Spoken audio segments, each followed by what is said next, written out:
J'aimerais que s'il t'arrive de te sentir laid, mal aimé, indésirable, tu penses à moi. Il n'est pas nécessaire que tu me regrettes. Je souhaiterais juste que tu te dises « quelqu'un m'a aimé à ce point » et que tu sois fier d'avoir su inspirer ce sentiment. Pas seulement flatté, vraiment fier. Et que tes larmes sèchent parce que ce souvenir t'aura réconforté.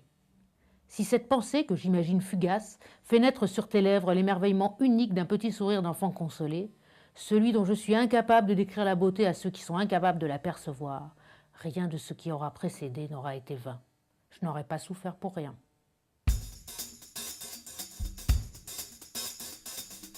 Elle tombe amoureuse d'un acteur plutôt moins connu que les autres, qui est sublime, qui est appétissant, qui est génial, qui est sa brioche, mais qui est moins, comment dirais-je, consensuel que Georges Clooney, par exemple. Mon héroïne n'est ni une fan, ni une folle, c'est quelqu'un qui est profondément amoureux.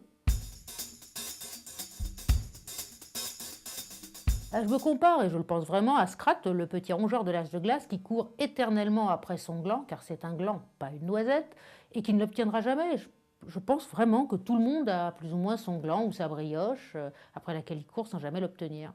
C'est ce qu'on veut éperdument et qu'on n'aura jamais. Alors j'ai casé des gens que j'avais réellement rencontrés, toutes les rencontres sont fictives, mais je me suis amusée un peu à caricaturer Georges Clooney, Hugh Grant, Daniel Craig, Robert Pattinson, des tas de stars que tout le monde trouve appétissantes. Je trouvais ça très très rigolo de les montrer sous un jour peut-être un peu moins reluisant, mais sans méchanceté quand même.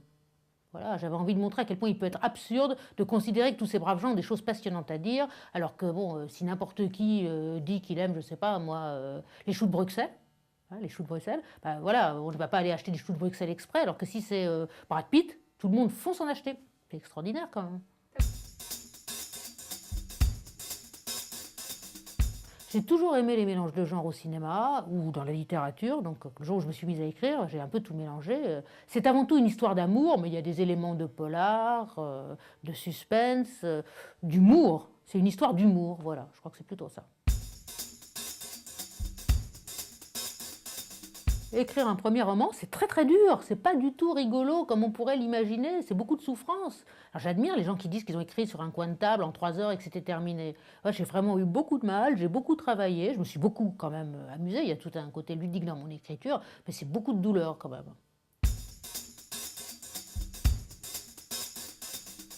On nous fait croire qu'une fois qu'on est publié, et d'un seul coup, le ciel s'ouvre devant soi. C'est un peu comme la maternité, à savoir que non, ça ne marche pas du tout comme ça.